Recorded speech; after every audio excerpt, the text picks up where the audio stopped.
All right, going live.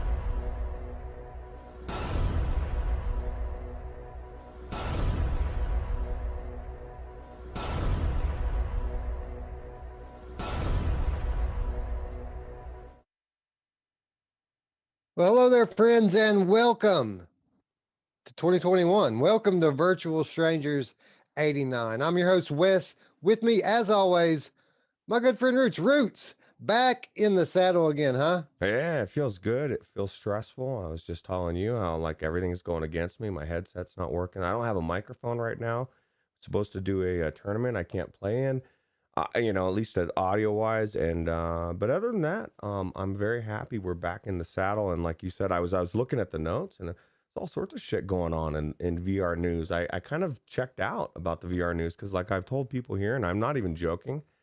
I get my VR news from Wes. So if he's not doing the VR news, I'm out. I'm just gonna nope out, wait for Wes to come back, tell me what's going on, and it's exciting. And the cool thing about that is today's show's kind of like Cliff's Notes. Like there was a lot that I left out because I didn't want the whole show to be the state of VR 2021. We could have did that. We could have went that route. We're going to kind of stick to that theme a little bit for the first half of the news. We certainly could have went a lot more in depth with it and painted a picture. But I think, not only is that very tedious, but people want to hear about some games, about some today too. We don't need to talk all about tomorrow, but for those of you who like hardware speculation and that sort of Mm-hmm. thing, we only do that a few times a year. Early January is one of those times, right? There's always this lull right after Christmas before the games start rolling in again. People are broke, so the developers aren't trying to sell a whole lot of games right now, and that's when you start to get all of this news about what's going to happen with hardware, what's going to happen outside the realm of games.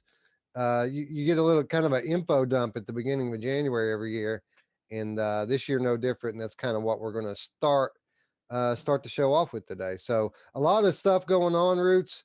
Um, as always, it's an interesting time to be a VR enthusiast. Yeah, it's an interesting time. I feel like somebody's picking my wallet because I'm seeing all this new stuff and I just see money flying out of Roots's wallet. And because I want some of these items, man, some of these things that are coming out look really cool. Now, granted, a lot of them, I guess just because we've been seeing them for the last year or so, a lot of like they're just, it's like the same items are still being talked about, haven't quite came out yet. But I think we're getting closer, right? Yeah, well, what we've got here is we've got new iterations on things we already knew about. That's mainly what I included in the show today. But make no mistake, there's all sorts of other new stuff from maybe smaller companies, lesser known startups, and AR, which I did not include at all in the show today because it's a VR show, man. It's not an AR show. You want an AR show, go to that other place. We're doing strictly VR here until we get to the point where we've got good equipment that does both. But we're all about the games here, and I mean, when AR has some compelling games, we'll start covering AR. But as of right now, it's all VR all the time. Yeah, you just read my mind. What are we going to talk about AR? Like, there's not anything worth playing or doing. I still feel like it's in the early stage of where VR was when it was all tech demos and it was hard to get excited about that. It's even harder with AR because when VR was in that stage, AR didn't exist. That was it. It was like this new technology. I don't care what the fuck I'm looking at. I'm in VR, bro. But now that we've got good VR, why would I go into the tech demo of AR? That's my thought anyway. So I agree with you 100%. And someday we will be. I think it'll be sooner than we think. We talking about some AR stuff, but maybe a year or so. I don't know. Guess we'll see. It's going to be interesting to watch how how these corporations handle AR because with VR they made a pretty big miscalculation that they thought people were going to all be adopting it overnight. They thought within 2 years of introducing the the medium to the public that everybody would run out and buy one, but they failed to recognize that you're talking about thousands of dollars, and people don't have that kind of money, or at least they didn't back then. Now people are, the government's handing it out like water. But so maybe it is a good time for AR. But it's going to be interesting to see if the corporations overinvest in AR, the kind of the way they did VR at first. And it was kind of a double-edged sword.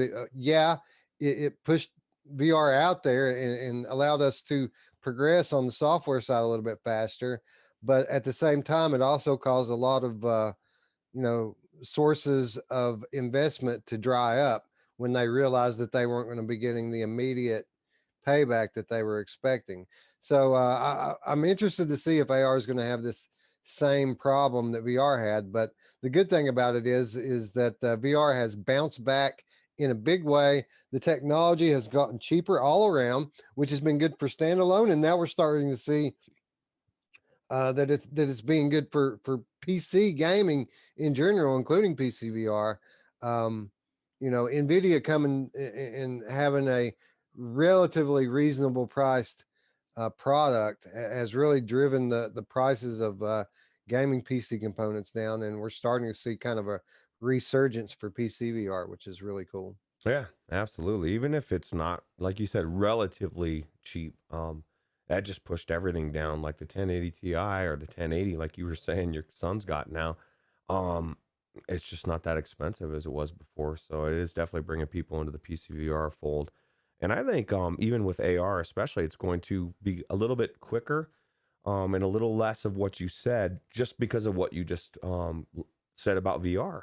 The technology is there. It's so much cheaper. Well, the technology all around for everything, is getting more advanced. And so I think that the AR won't have to go through what VR did in a sense, because VR has already set the stage, and you got some big people that haven't came into VR yet, if ever, because I believe they're focusing on AR via Apple. And when they drop what they're going to drop someday, I think it's just going to blow people away. So. Yeah, absolutely. And then by the time, both technologies mature, the form factor is going to shrink down, as we're about to see. And we have some amazing days ahead of us. As long as we can put out the fires that were started in 2020 and the world doesn't burn down, we've got amazing days ahead. Yeah. Anyway, I guess we need to get it kicked off here. You guys remember the drill. It's Sunday. I got to work, so we're on the clock. But let's start off as we always do, first by saying hello to those new viewers out there, and reminding them, if you haven't already, please consider subscribing. As you know, it's the big red button down there. Be sure to hit that bell right next to it. It will allow you to keep up with all of our content. And Roots, boy, do we have the content planned out now for this year. Dude, so many new things, so many new ideas, and I love all of it. I know. I love it because it's going to drive me in a way I wanted to be driven. It's good when you can do a show that it not only you're doing the show, but it's kind of everything's coming back around. And I think that's kind of what we have planned, is a lot of these things are going to make it easier for me to play content and be driven. I'm one of those people that I get like a deer in a headlight. I don't know what to play. I got too much crap. And I'll literally sit there and just stare at the thing, not doing anything. That's not good. We're certainly not going to have that problem anymore. What Roots and I are referring to is our 2021 Beat It Challenge. And basically, we have devised a game, a competition that will span the entire year.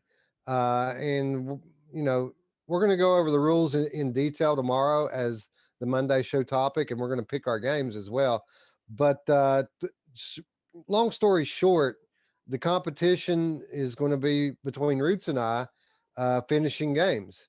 And you're going to be able to score points in different ways by finishing games. And here's the cool part for all of you.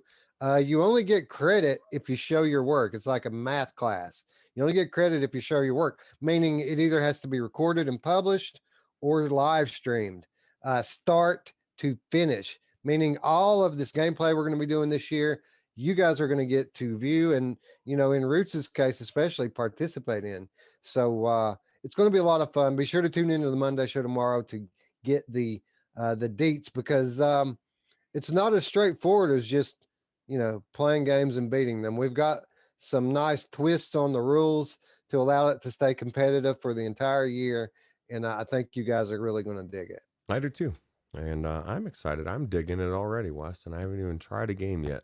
So Yeah, awesome. But anyway, let's get into the news. And before we do that, let's say hello to all our friends in chat. I see Paradise Decay showing up. Hello, friend. Thanks for coming by. Duck Dive Dodge, Sammy D, OFG. He says the Mario Kart AR is pretty neat. It is, and I would look for more of that sort of thing from Nintendo. A lot of people don't realize, but Nintendo really has been a leader in AR, going all the way back to their 3DS handheld. There's tons of great AR apps for that hold up even today. yep. Mash Daddy in the house. What's up, Mepper? Chris Richardson. A lot of our favorites. Chad White. How's it going, friend? Chad won the Apex Construct the other day. Nice. During the 2020 show. Gamer Chick, ever faithful. Hello, Tiffany. Spry Guy, what's up, buddy? Yeah, Bitey, Slay Blaze, Les Marwick. Got you there, bud. Yeah. Radio Runt's mowing the lawn while he's watching the show, or listening to the show, rather. Mowing where the hell does that guy live? LA. I mean, it's like snow here. California, where the grass keeps growing all year long. Right? That sounds terrible, dude. That sounds like a nightmare. It does. Anyway, let's kick it off. And as I mentioned before, the first half of the show here, we're going to kind of loosely stick to the theme, the state of VR 2021. But really, I mean, I didn't do a dissertation like I did last year, right, where I broke it all down to all the different sectors and how they're working together. Really, this is all stuff that's in the news right now. And I just kind of felt like this week's news stories were very indicative of the state of VR in 2021. We have 2021. We have a lot of new hardware popping up around CES, and we've also got some news in the realm of non-gaming applications of VR. And I didn't do a specific section for games, because that's what we do all the time here. I mean, the whole last half of the show is going to be games, and every other show after is going to be games. But let's start off by talking a little bit about the hardware and some of the things that were revealed and iterated upon this past week. And let's start off with our favorite hardware manufacturer here at Virtual Strangers, and that is HTC. The Vive Maker HTC has come out, went out on a limb, and has predicted the rise of a new category of VR device this year, the all-in-2 device. This term refers to lighter VR and AR devices that don't house any compute on board, but are instead connected to a smartphone. Now, Roots, we've been speculating pretty much since the onset of this channel that this would be kind of the way to go when it comes to standalone VR. Instead of having it all in this, bulky, uncomfortable thing on your face, carrying some kind of device in your pocket that does all the heavy lifting, while the thing that you're wearing has one job: to display the video signal. Well, we're starting to see that pop up at CES this year, not only from what our friends here at Vive are saying, but I mean, there were numerous VR and AR devices that shared this form factor. So I really don't think that HTC has a very difficult time looking into their crystal ball to see this, because literally there were prototypes left and right during this year's CES. Well, yeah, we were talking about this, like you said, over a year ago. We even said, because I guess Oculus kind of did the same thing in a sense, except for they put back in the day with the gear, they put it in there, right? And so you had the weight. And we even said, okay, well, with the Quest 2, why not put a puck, right?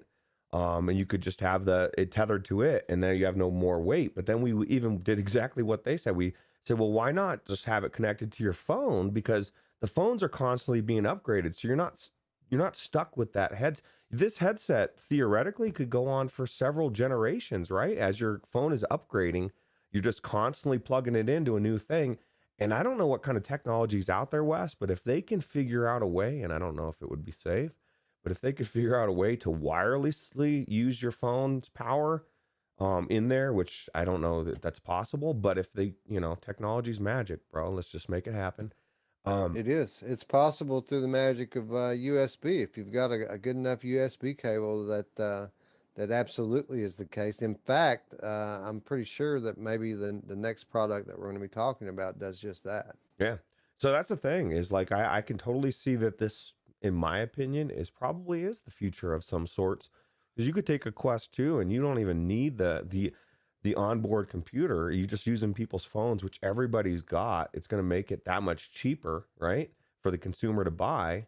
And you're talking about a shell of maybe $100, 150. I don't know, whatever you, or even you keep it at $300 or $400 and you start putting all these fucking bells and whistles in there and you make it a phenomenal headset. Because let's be honest, the phone that this phone I got right here, it's like $1,500 or some stupid shit, dude. Like we pay so much for phones. Like why are we not using them? I think it's a good idea. It is a good idea, but here's my concern. This phone right here, this is $40, and I gotta feel like a lot of people out there are like me who aren't spending a thousand Mm, dollars on a phone. And even if it, even if we were, uh, uh, I think that a lot of what Oculus has done and a lot of ground that they've made up with Quest isn't just because of the convenience of the Quest 2, but rather the affordability of having a $300 headset out there. So when you're talking about now maybe spending, you know, $200 to $400 on the glasses, which by the way, that's giving HTC a lot of credit, assuming that they're going to make it that cheap. And then you're putting $1,000 smartphone on top of it. Well, now all of a sudden VR is going back to 2016, where there's this huge, barrier to entry. Now, with that said, there's always the enthusiast market, and I think that there is hope for this technology. Maybe not as it's new. I think maybe it might be a little bit unattainable in its first state, but as time goes on and as 5G becomes available in our little $50 phones here, when we get away from the compute being done on the phone at all, and we start streaming games, then at that point, I feel like I feel like that really is where we're going. Not only with, having it all in one, but all in two as well. yeah, I agree. I think we're closer to 5G streaming than people think.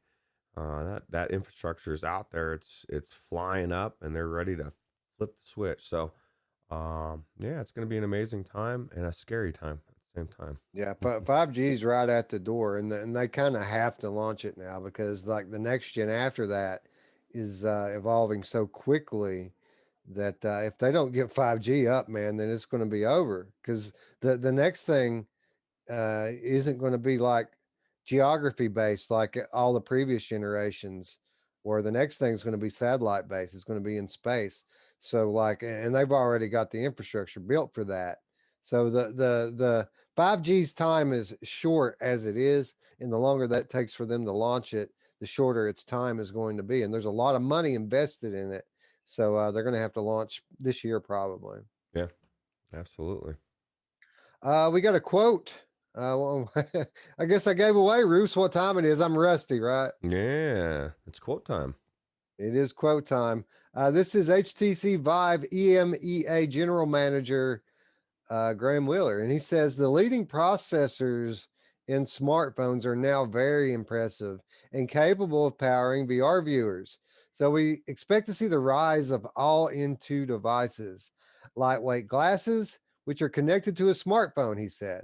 It's technology we've looked at for some time, tackling the problem from multiple angles, including working with chip manufacturer industry leaders like Qualcomm to create the Vive Wave platform, meaning powerful smartphones running 5G can drive XR experiences. So a lot of buzzwords in there, Roots, XR, 5G, you know, Um, very much, I feel like this is the year that HTC could become a player again, Mm. but hold up, hold your horses, so to speak.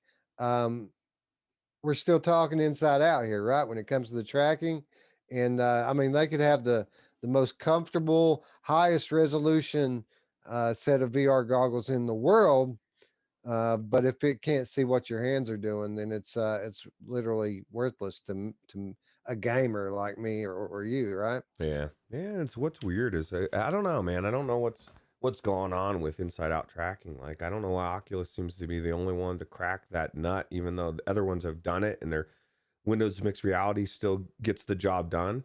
But just like the ASW or I mean, people knock Oculus, but they've perfected what they do pretty damn well. And I agree. I would be interested to see what has Vive been doing for the last year and a half, 2 years. Maybe they have perfected it. I don't know. All I know is whatever they have done, it's going to be fucking expensive. So get your wallet out, get expected, pay double what you probably think it's worth, and then you can say it's better than everything because it costs more. So You know what this could end up being is a way for HTC to get their foot back in the door when it comes to the smartphone market, because my introduction to HTC came years ago when I was a customer service rep for Sprint, and at that time, HTC was a high end cell phone provider, like a Samsung or an Apple. You would have your HTC high end smartphone, and it was one of the favorites from the customers. Like a lot of really nice high end features on it. Um, so this could be a way for them to produce some high end phones and get their foot back in the market by marketing it to the ever growing VR landscape. well, that's true. And it kind of goes in line with what I think it was Onakazu was saying that the way that the phones are designed, they're not really designed to put out the heat. They're designed to be a phone, not to power a headset, right? But maybe they've got one that's designed specifically for a headset. I don't know. That'll be interesting to see. Yeah, for Frank says, I still call him for Frank. That's funny.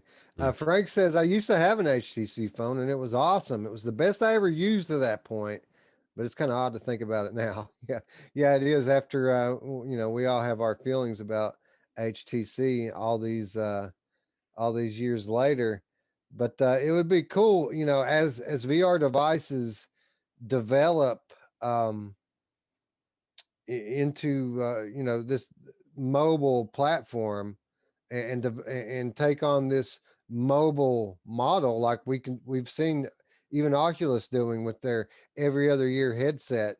um, it would be nice as these devices move into streaming if consumers could start to get the kind of deals that smartphone users get, meaning maybe they sign up for some kind of a 5G service for a couple of years, and now all of a sudden this $1,000 headset you can get it for $200.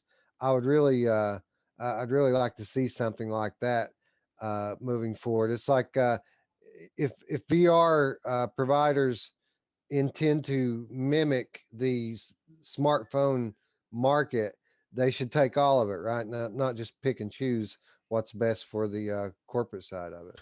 Yeah. Oh, that's corporate for you. What's best for Right. corporate is good for everybody, right? Oh. Anyway, if I expect anything, I do expect this to be a big year for HTC, whether they're successful or not. They've been really hyping up whatever's next for them. They've been hyping it up for a few months now, and I do expect that we're going to see it this year. And I do expect it to be something different than what we've seen to them from since they broke ties with Valve. So I feel like now we're going to see, instead of HTC trying to continue on that path that Valve started for them, we're going to see HTC kind of doing their own thing. And for the first time, we're going to see what they've got. Maybe they've got the goods. Who knows? Yeah. Maybe they totally changed their whole practice and they're going to come out really cheap. Yeah, I wouldn't count on Me that. But neither.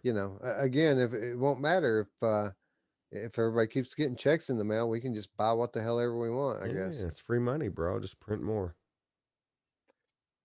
Hey, it's worked so far, so Yeah. I'm not going to knock it. All right, HTC not the only ones to talk about this sort of thing over the CES window. Panasonic have given us a pretty substantial update to the prototype VR glasses that they debuted at last year's CES. At this year's all digital CES 2021, Panasonic showed off a new and improved version of the device, which packs in some pretty intriguing specs alongside the new addition of, drumroll, optical 6DOV tracking. Ooh. Roots, we saw these last year as a 3DOV viewing device. No longer the case. This thing has cameras on it now, and word on the street is it's compatible with Steam VR as well. Wow. That's cool. That'd be pretty cool, right? They look pretty cool, man. We take for granted, like having something on your face, but having something on your face gets hot. But if it's only on your eyes, like it's slowly gonna make it that much better, right? More of a comfortable and experience, I would think.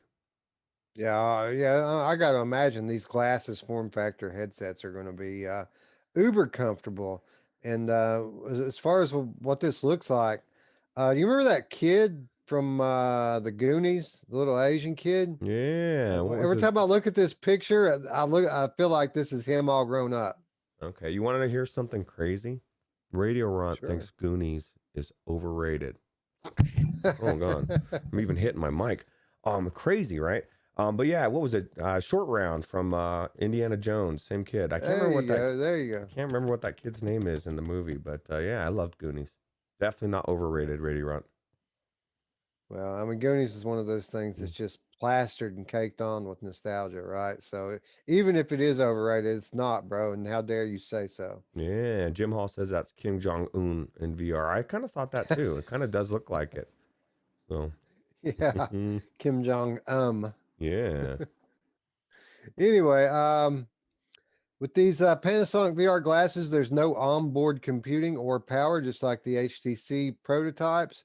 It connects to either a 5G Android smartphone or to a PC via a USB-C cable.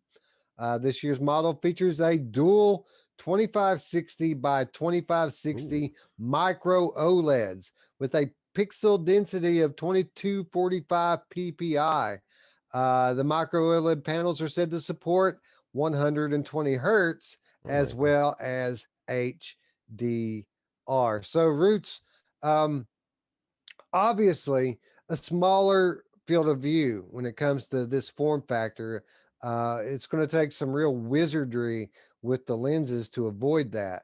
But what you're getting as a trade-off, not only will you get the much more comfortable and lightweight item on your face, but at least in the case of this Panasonic device, you're getting super high resolution OLEDs, which mean they're going to have superior color and blacks, and then also a high refresh rate and HDR. And this is the first real,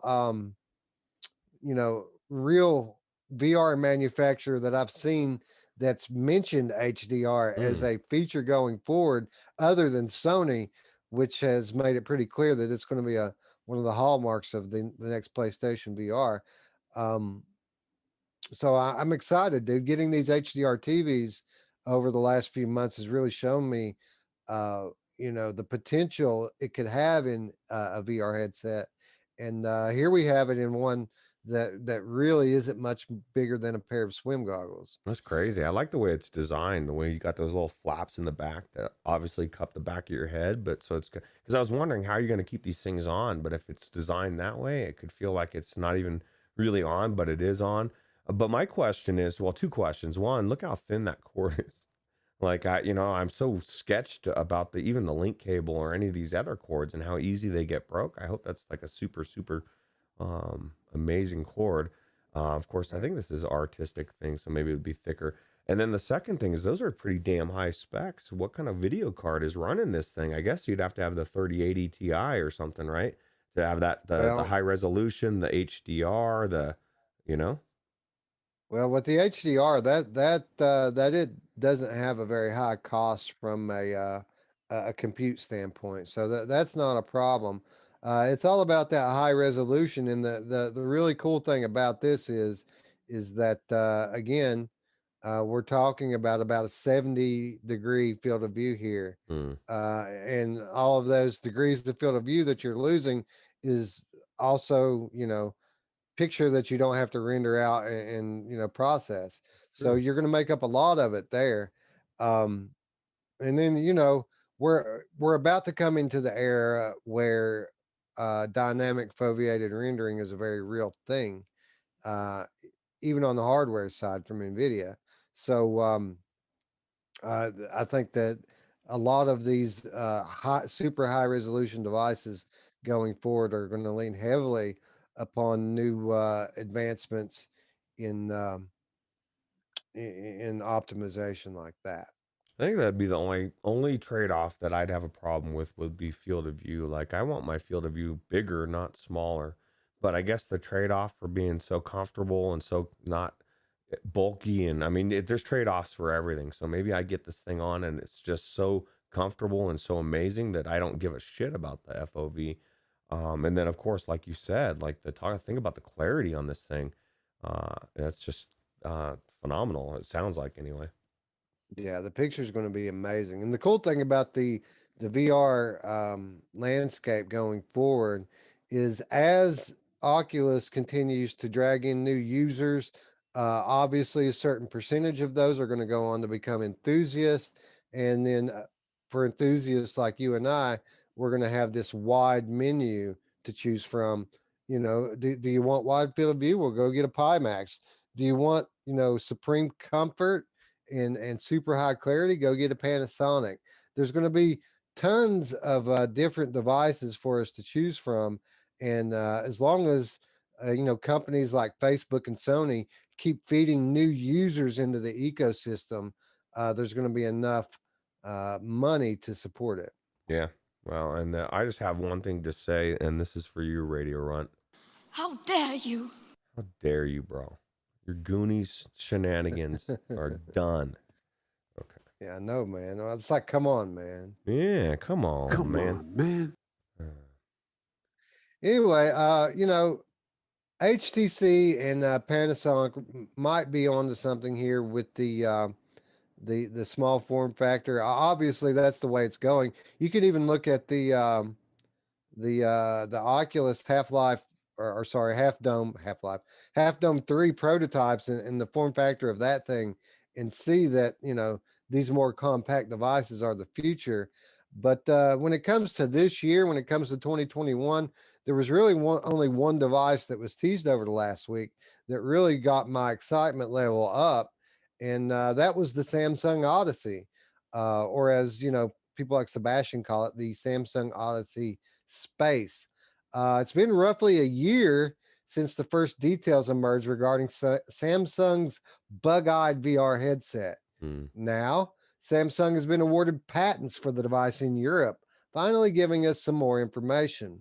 The latest images appear to confirm the design that was leaked a year ago, only this time we have several more angles of the headset. Roots, as you can see here, we get a lot. We have a lot better picture of what this thing is actually going to be. And Sebastian, I just mentioned him a moment ago, did a pretty good deep dive on what we see here and what we don't see here, and most notably, the one thing that we don't see here are cameras. Roots. Mm. There are no cameras on this thing, at least no visible cameras, which would suggest an inside out. I'm sorry, an outside in tracked PCVR device. I'm happy with that.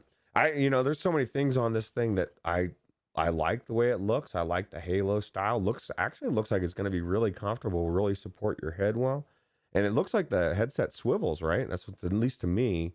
And then I don't know what kind of audio solution, but I'm man, there's part of me that misses my outside in tracking with the CV1, and this is like CV1 jank fucking sensors in every corner and having to angle them and all that shit.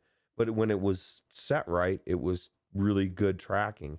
So part of me wouldn't mind, at least for, I've got my Quest 2. I can go wireless. I can go like ultra wired in and have really good tracking. But it'll be interesting to see because like you said, I don't see anywhere that they could hide the cameras. I mean, unless they're just behind that. I mean, they could be there. It's so weird, but I like the design as well. I like to think that I've got thousands of eyes. That makes me feel very bug-like.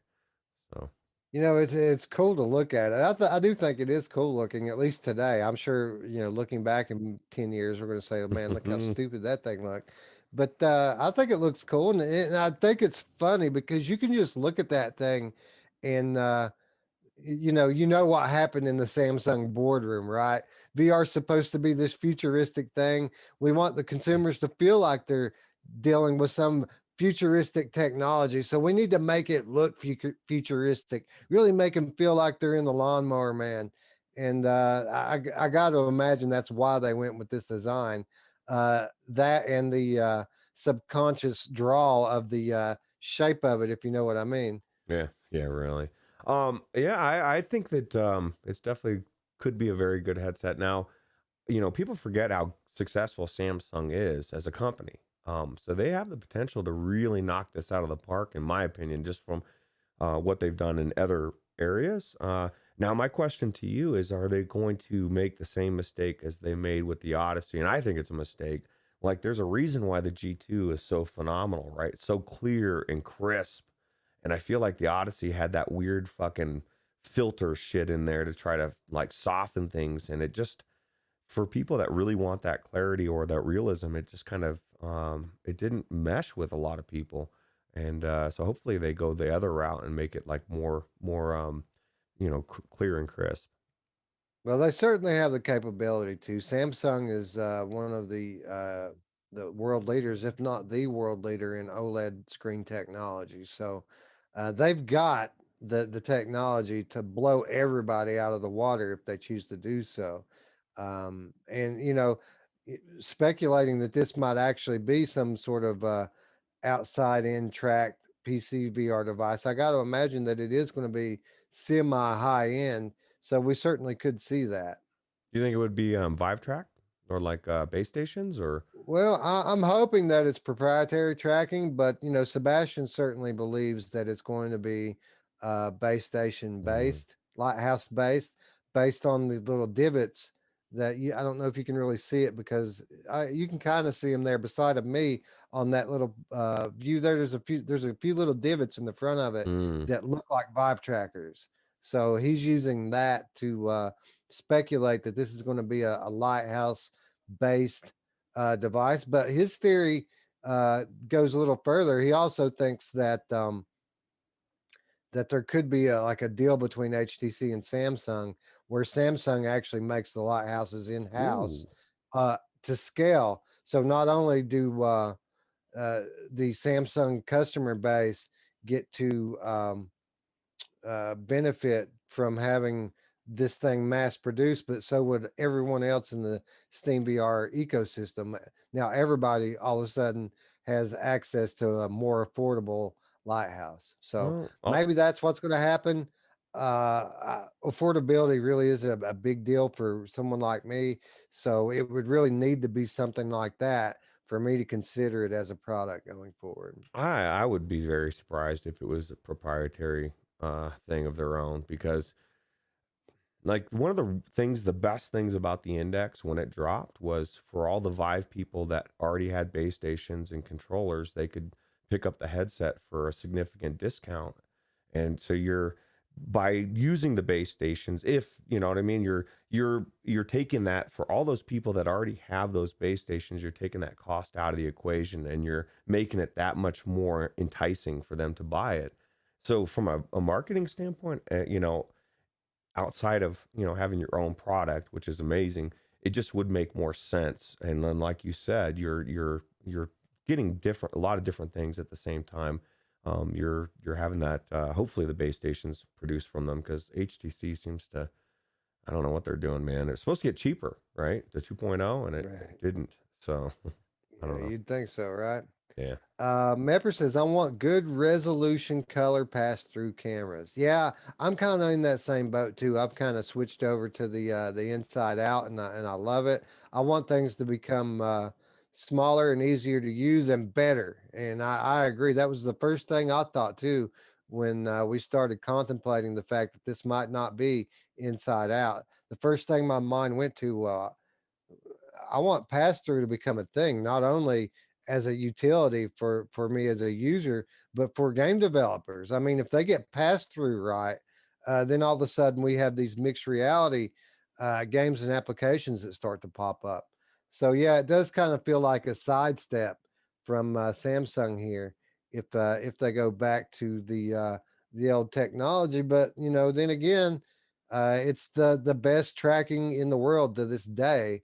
So I mean, again, it's a trade-off, right? Well, and it should make PCVR people happy to see a big company still in. If this is what we're saying, they're still investing in PCVR. There's still a company that believes in PCVR that isn't going the route of portability and where Quest is going, and that's good. We want multiple avenues, right? We don't want it all in one box. Is one of the biggest fears I would say in the last 6 months from most people that have their eyes open. It's like, oh God, Oculus is making a lot of moves. We do not want them to be the only player on the board. And with my Quest 2 issues I've had, I'm gonna smash it right now. Amazing technology, but I want other players out there. So Well, there's always going to be a high and enthusiast PC market, and even new users coming in the PC all the time, as we're going to talk about uh, in just a few moments. But I want to talk about one more thing first before we move on to that, because we now also have a solid look at the Samsung Odyssey controllers, which come complete with shiny silver joysticks. mm, Roots. Now, I think the form factor of these controllers looks absolutely awesome. The ring comes back around your wrist, not only making it harder for you to throw your controller through the wall or the TV, but it also looks very ergonomic and comfortable to hold. There's only one problem, Roots, and it's a pretty glaring one if you ask me. Do you notice what's missing here? I was thinking, but if you look on that left picture, you see there's two buttons there. Maybe those are like the buttons to. I mean, you should, if you've got those two buttons on each one's on the inside, maybe that goes for like the A, the B, the X, the Y. But that's exactly what I would say. And something on there that I don't want is I don't want no jank ass trackpad. Now I know a lot of people love the trackpad, and to each their own. I don't need it. I don't want it. I would rather have two buttons there. So, we'll see. Maybe this turns out to be the newest way that everybody goes to this format. Or maybe what they should have done instead of having a trackpad, and I guess it is one button, but maybe you have those two buttons on the inside and you have two buttons on top, and now you have extra buttons in VR, which, if you look at any other controller, VR controllers are the most limited on input buttons, right? They just don't have that many ways to input stuff. So Yeah, well, that's the thing, right? Our experiences are becoming larger and more rich, and it necessitates having a complex, or at least relatively complex, interface system. People keep talking about hand tracking, and I've always maintained that for as a general interface, hand tracking is going to be terrible because it isn't complex enough to interface with today's complex games. I feel like this is the same way. Now, of course, they could get creative with that trackpad and use it for multiple functions. I mean, maybe the top of the trackpad can be used as a button and the bottom another one. Maybe they can implement some kind of swipe based interface where, like, a swipe up is one button, a swipe down is another, left and right others. And now all of a sudden, you have more options instead of less, which would take some getting used to, but could certainly work. Yeah, absolutely. Maybe, I mean, and this is not outside. I'm sure there's people out there that are like, Roots, you fuck you, man. The trackpad is amazing. I will concede that I guarantee there's a million ways that that thing could be used that I just haven't thought of. And I didn't even think of that. And a lot of people even forget, like, you could be pushing up on the trackpad and hit one of the other buttons. That could be a combo. Like, there's so many combos that people don't think outside the box of using multiple buttons at the same time. Maybe as VR players, we don't use those, but other gamers do all the time. So, Yeah.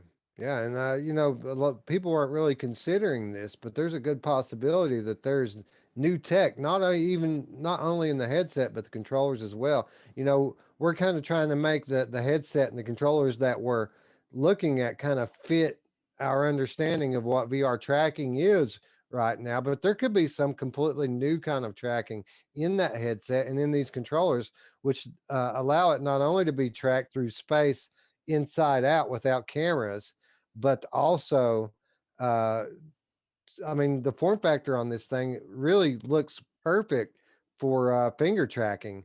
Uh, Using I mean, if there were some kind of sensors in that ring back here on your wrist, looking at your hand, in combination with, I don't know if you noticed, but on the grip there appears to be capacitive touch on the grip all the way down it. Um, the combination of those two things should allow for some pretty some pretty accurate finger tracking, if this is something that VR game developers want to implement into the software of the future. So while it's highly unlikely, the possibility certainly exists that there's new tech in this thing, and that's why it looks like it's from the year 2035. yeah. Well, this kind of goes along with the bug eye stuff, futuristic look as well. Which, by the way, I will throw out there that Bitey does not like the way it looks. He thinks it looks like garbage. I think it's pretty cool. I think that controller definitely looks different, and I don't know. Now, let me ask you this. This is the question I first thought when we started talking about outside in tracking. Is this the possibility that this is Scion VR's upgrade? Finally, is this going to be his new headset? That'll be a question to answer. I don't know, man. I would doubt it. I don't think Sion's ever going to get off his CV1, bro. I think he's going There's to be going to be forced something. to. There's going to be something wrong with it. I don't know what it is. Maybe it's the buttons. Maybe it's the tracking. Tracking's Maybe too I don't good. know. The tracking's Yeah. too good for Echo VR. But I don't know, man. I think eventually that headset's gonna fail him, and he's gonna be forced to. Well, there we go. Sion says, looks like another baby thumbstick that will break quickly. See, I told you he'll find something, right? It does kind of look. Well, you have no idea though. Like maybe the thumbstick does suck, but hopefully not. Maybe it's just the left one. Spry Guy says, yeah, that's a good point. We only see the face of one of these controllers. It could be possible that the other one has buttons on it, right? We don't, I mean, that would be enough. It wouldn't be, in line with everything we've had to this point. But, if one of the controller has, three or four buttons on it, or even just two, it would be sufficient enough to play most VR games today. Yeah, that's true. And who knows Because why? we have four buttons, but like literally half the games I play don't use all the buttons. Like it just like duplicates the function over both controllers instead of using all the buttons for individual functions. So I think two would probably be sufficient for 90% of the games out there. I like to say that if people with no hands can own at Call of Duty with their feet, I think devs can use these controllers for phenomenal interactions. Like there's just so many possibilities of combinations that we just, like, you just nailed it right there. Most of them are doubled. So even just outside of that, or with that in mind, you could double your inputs if you needed it. So Yeah, Bidey says, is this for real convex thumbsticks? Yeah, that was one thing that really stuck out to me as well, is how uncomfortable that little ball on the end of that thumbstick's going to be on my already damaged left thumb. oh yeah. Yeah, I feel you there, brother. I completely agree with you. Yeah, I didn't even think about that. Well, it'll be interesting to see. and I'm excited to see how quickly this thing comes out because I'm ready to get it next week, and it's probably not coming out that quickly. I do think we'll see it this year, though. I mean, when we're starting to get action like this, it generally indicates an upcoming release. I got to imagine probably late summer, early fall. I would Cool. speculate we'll probably see this thing. Yeah. So and then it's another option for PCVR, which is good. Maybe. Absolutely. Maybe it's for PCVR. Well, let's talk about PCVR roots. Let's talk about the ecosystem because we got some numbers this past week from Valve regarding Steam VR and reporting pretty healthy growth. Valve has shared a handful of new stats revealing the growth of VR on Steam over the course of 2020. Steam saw 1.7 million users experience a VR game for the first time in 2020, Wow. while Steam VR users overall jumped into more than 104 million VR sessions. Playtime increased as well, Valve said. VR sessions on Steam in 2020 have averaged 32 minutes, which the company says represents a 30% increase over the year prior. VR game revenue roots, this is the big one. VR game revenue grew by 71% on Steam in 2020, with a whopping 39% of that coming directly from Half-Life Alex. Wow. So PCVR growing, and it's not surprising when you think about it. You know, we mentioned earlier that the price of the entry level hardware is becoming quite affordable these days, and you know, the generations are changing. Right, we're getting more and more kids now that are growing up to become teenagers and young adults that have had a computer in front of them since they've been able to walk. So that barrier that we used to have, where the average person doesn't know how to deal with the tech when it comes to PC gaming, that's starting to go away at the very same time that the hardware is becoming affordable. And what that means is good news, not only for PC VR, but for PC gaming in general. Oh yeah, especially the revenue, like you said, like that just stood out to me as soon as I saw that. I was like, holy shit, that's a lot. And being that over half of that is for Half-Life Alex, means it was a decent game at best, right? I'm just kidding. But no, it's phenomenal time. We're seeing this is showing us that the devs there is a reason to invest in VR games, and that's huge. So Yeah, the Valve, if anything good came out of Half-Life Alex, it was the fact that Valve showed that people will pay $60 for a VR game and buy it, en masse, even with our relatively small numbers as a community. People will buy it. People will buy headsets to play it if you give them a game that they want.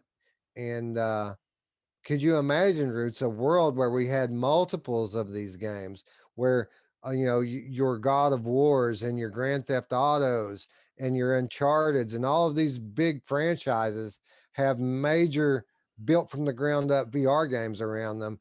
I mean, people would be buying up, back ordering VR headsets for years to come because just based off the strength of the games that have come out over the last couple of years, even today, it's kind of hard to get a new VR headset because the demand's so high. yeah, and it's just and there's all those rumors of all these IPs that are being made. Half-Life Alex didn't materialize overnight, even though it felt like it to some extent. I mean, they worked on that for several years, and so I think we're coming up on that moment. In the next probably year, 2 years at the most, just because there's so many IPs out there, and now that Valve has paved the way for these big developers that maybe we're thinking there's no reason to get in there. The caveat, Wes, is you got to do it right. You can't just fucking slap out some, onslaught or something and say, okay, it's Walking Dead and expect it to blow up and sell headsets. It's got to be something that people can't get in a flat game, in an IP that they love, that makes them genuinely feel like they're in that world. You need to be in that world. Like I'm looking through the window. It doesn't help if you open the window. I'm still looking through it. You know what I mean? I need to fucking climb through that shit and be in there. And I think Valve nailed it in that respect. They definitely showed you what you could do to to make people feel like you're in that world. And as much crap as we give to Girolo on stuff, I mean, there's a reason why it sold 39% of all the revenue came from Half-Life Alyx. It's just a good game. So Absolutely. And I think we're going to start to see more stuff like this going forward when you consider all the stuff that Ubisoft and Capcom are doing. Ubisoft, particularly, I read recently that they've got a contract now to start doing Star Wars games, which is a big departure from, the EA games we've seen in the past. So maybe we'll finally get that, that first person adventure game that we really want in the Star Wars universe. But all of these franchises, we're going to start to see trickle into VR and test it out once again. Everybody kind of knows that this is where gaming's going, but it's all about timing and getting in at the right time. So we're going to start to see more and more developers dip their toes into the water to see if now's that time. In addition to that, we've got the prospects of the next generation of PlayStation VR, which is also going to provide a marketplace for a lot of these big time developers, not only outside, the larger gaming world, but also, in house with Sony, um, making these bigger, more expensive, higher end VR titles. So I think that 2021 and on in through 2022 is going to be a very exciting time for people like us who just love playing VR games. yeah, I agree. And Bitey, wants me to never come out of VR. He says, "How about WoW, World of Warcraft in VR? That would be Right. amazing." And I honestly don't know what I would do if you had a World of Warcraft built from the ground up, or even just put me in there in the exact same game, in VR and allowed me to play it within the headset without being banned. It would be amazing. So Yeah, yeah. Well, we'll get there one day. One day we're going to be able to have the same kind of menu that flat gamers have, and it's going to be scary, Roots, because at that time I got to imagine every other aspect of VR is going to be fully developed as well, including social interactions and working. It's going to be the Ready Player One scenario, right? yeah, yeah, and then we can get our catwalk. Oh wait, maybe there'll be something better. Yeah, hopefully. Hopefully. Anyway, not all great news in the land of PCVR as we wave goodbye to one of our favorite apps and biggest discoveries over the life of this channel, Wave VR. Wave has announced that it has, quote, deprioritized its VR app, which will officially shut down at the end of March. Wave says that the move will allow it to focus on bringing, quote, more fans to experience our virtual events on popular streaming platforms. Since 2016, Wave has raised some $40 million in venture capital. Uh, what time is it, Roots? Quote time. It is quote time. This is Adam Arrigo, the Wave CEO and co founder, Adam Arrigo. Quote, 2 years ago, we pivoted out of VR into gaming and live streaming as the VR industry didn't develop as quickly as we had hoped. Artists need audiences to thrive, and we realized VR just wasn't there yet. And there was a bigger opportunity for the artists outside of the headsets. Even though it doesn't fit our current business models, we've kept the Wave VR app and servers running just because the community in there has made so much inspiring stuff. Unfortunately, we built the user tools on top of Google Poly, which is now shutting down. As much as we'd love to, we aren't able to spend the resources to build a new backend pipeline since we are already spread so thin trying to accomplish our current set of non VR objectives. Hmm. We are still a relatively small startup. The hardest part of running a startup is choosing what to focus on, which has led us to the difficult decision to sunset the Way VR app on Steam as well as Oculus. Even though this means the Way VR shows will come to a pause, we think that this is the best decision for the long term future of the Wave community and we promise to do everything we can to one day bring back this experience in an even more evolved form.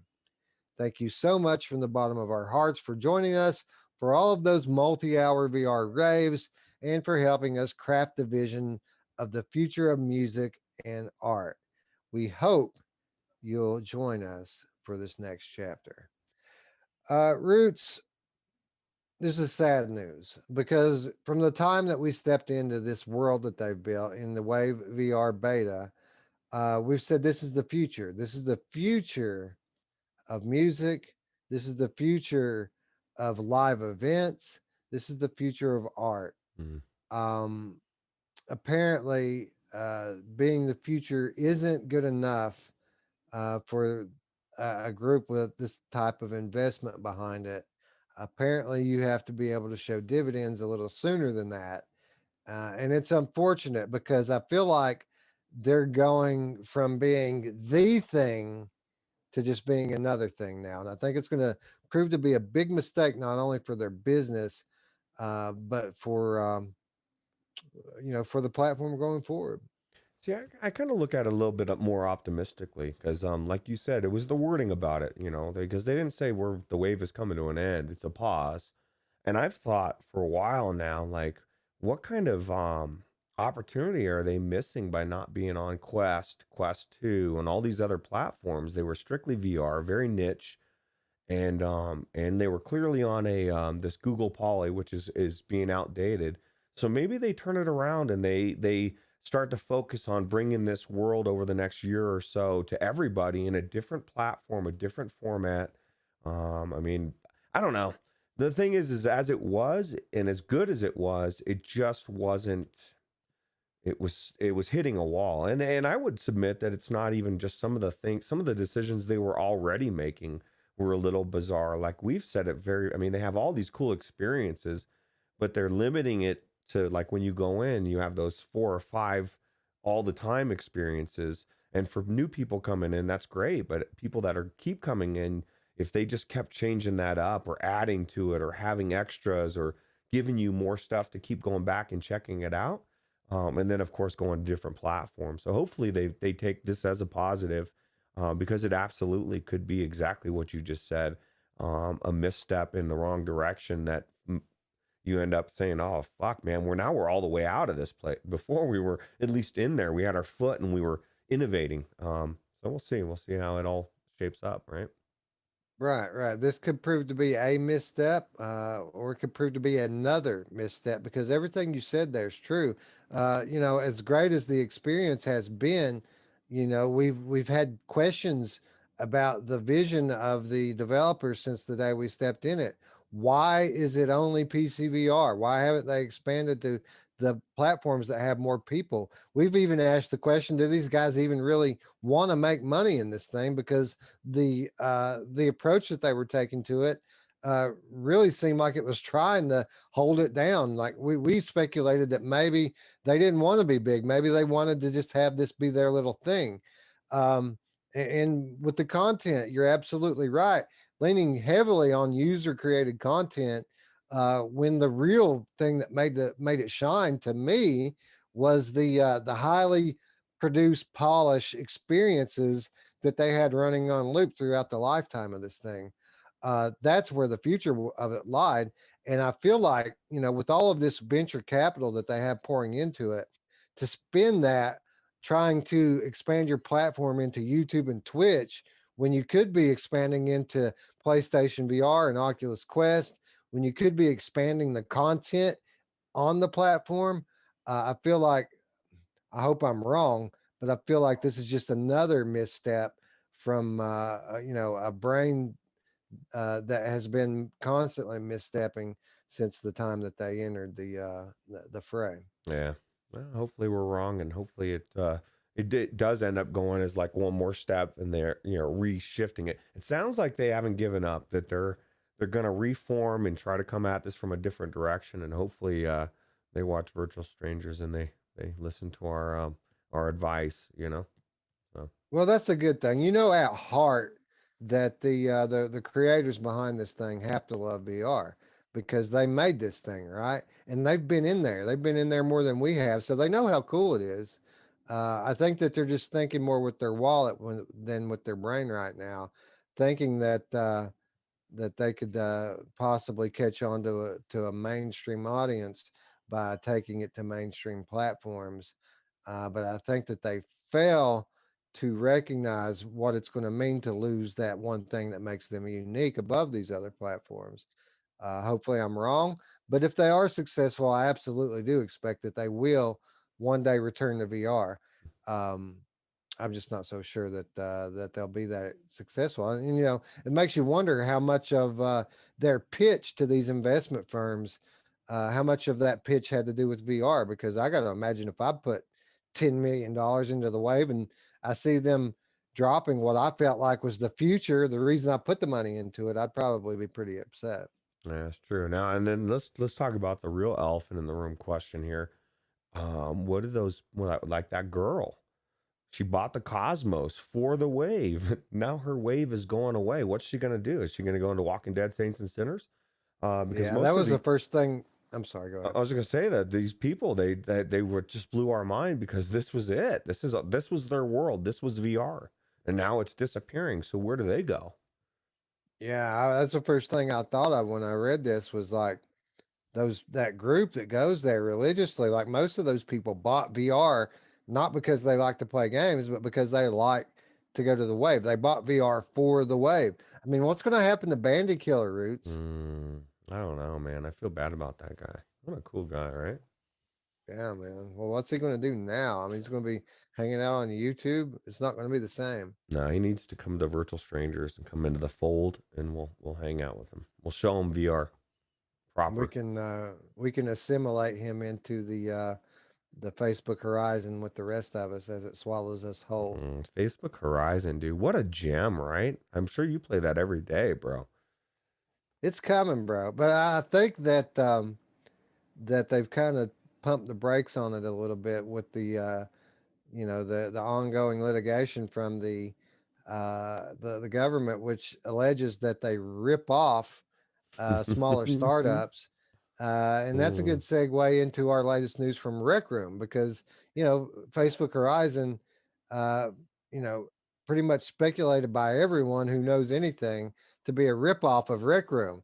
And Rec Room not going anywhere, friends, because they have just reported that their monthly user base has exceeded 1 million VR wow. users. Not only that, but a month ago, it reported that it had crossed the 2 million annual VR user mark. So 2 million unique VR users in Rec Room last year, but 1 million now month over month. And the developers, um, they're saying that as impressive as those numbers are, the fact is that VR users are actually a relatively small percentage of the overall users. Here's the thing, Roots, that make you think that maybe these guys at the Wave might be onto something here because you have something like Rec Room, which we all think of as this VR thing. Well, they're saying, well, while VR continues to grow, uh, big picture, it's really not. This is a flat game, big picture. Well, you got to figure how much money they've spent into it. It's one of the best multiplayer games of its kind, right? Especially for a younger audience, and there's nothing like it. It's free. It's on every platform. It's the one game that you can play no, regardless of what platform you're on, and I can play with my friends in VR or out of VR regardless. And there's just so many different things to do. It is an amazing thing, and we even marveled at this 2 years ago when we were like, "How the hell are?" I mean, this is free. They just funded it so well, and they just keep adding to it. It's an amazing thing, and I think it just shows you that there's more of um, a collaboration between VR and non-VR than we think. And I think a lot of developers need to, if they can, you know, embrace it because not every game can be played via both ways. So, Absolutely. Yeah, the growth of Rec Room really an astounding thing, and inspiring.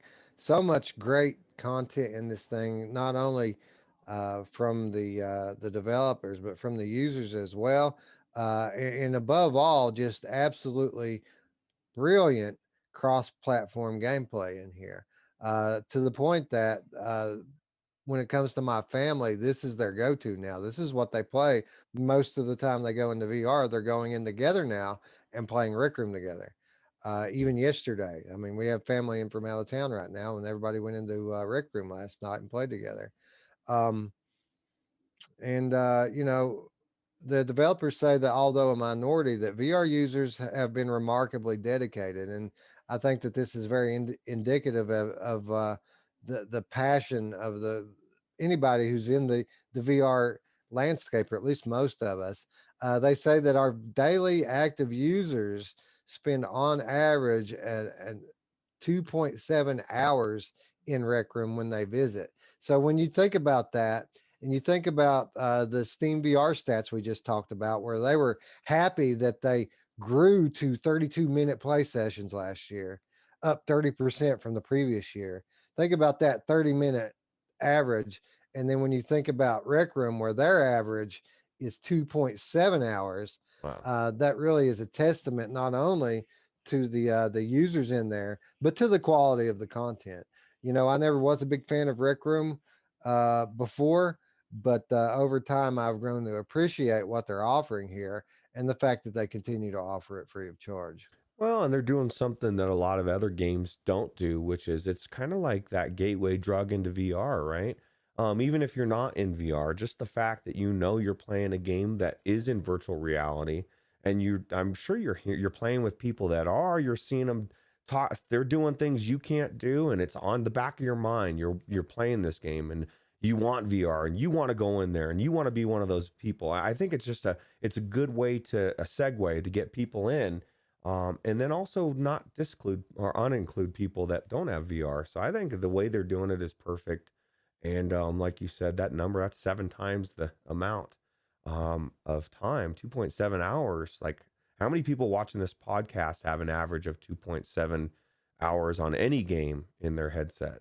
That's huge. I think that's one of the biggest numbers that you just gave to me is that time frame. That's crazy. You want to talk about big numbers, man?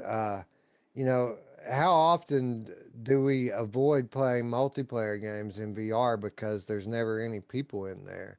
Uh, Keeping that in mind, the platform has also reported that it recently hosted 45,000 concurrent players. How's that for keeping your lobby full, Roots? Yeah, that's pretty damn good. And there's so many things that you don't even need a lobby for, like that's what's cool about this is you don't even need, some of it's not multiplayer. You could play it by yourself. I mean, you're still going to see people. I don't know. I just really love this game. I mean, it's more geared towards kids as far as the graphics, but when you get down to the meat of what you're doing, it's really cool. Yeah, the games are fun, and it's easy to network with people and do things privately. Like, you don't have to ever interact with people ever in this thing, and that's why I've come to like it. Is because I can go to my dorm room, I can summon people to my dorm room, and then we can just look on the menu, just like you're at a restaurant, pick the game you want to play, and just teleport there instantly and privately. And you never have to talk to anybody down there in the larger public area. Hussein X has a good point. Says, how can Facebook Horizon compete with Rec Room when Facebook doesn't allow under 13s? You know what I mean? Like, Rec Room is geared towards kids, man. Come in. Doesn't matter how old you are. And that blows me away, Wes. Like, I've played Population 1 with some fucking 6-year-olds, bro. Like, they could barely form the sentence, but they were crushing it. But it's just crazy, man. Yeah, those 6-year-olds have bigger potty mouths than we do. It's Yeah, scary. they do actually. Yeah, that's crazy. Anyway, great news from Rec Room, and I agree. I don't think that Mepper said, what would Rec Room need to do to fend off the threat from Facebook Horizon? I'm sure Facebook is jealous of their success and wants to eventually steal their users. Yeah, that's probably true, but I think that Facebook is going to have trouble getting people to really adopt Horizon. I mean, people are going to play it, but it's not going to be on the level of Rec Room. Rec Room being this cross-platform thing, I'm pretty sure Facebook Horizon is going to be exclusive to Facebook devices, and that puts them starting off at a disadvantage. And then you have the fact that there's a general mistrust Mm. of Facebook as a company. I think that they're going to have a trouble getting people to adopt this, at least in the short term, to the extent that they want. It'd have to be phenomenal. It'd have to be doing something that everything else that is so different than everything else that makes you want to get in that ecosphere to get, you know what I mean? To draw you in, because that's exactly it. Like, you've got all these hoops and things you got to jump through to do Facebook Horizon. You got to have the right headset, and you don't have to do anything for Rec Room. Like, I don't even have to make an account. I can go in as a guest. So like, there's literally nothing you have to do to play. And for Facebook, you have to do everything, sign blood, and you know.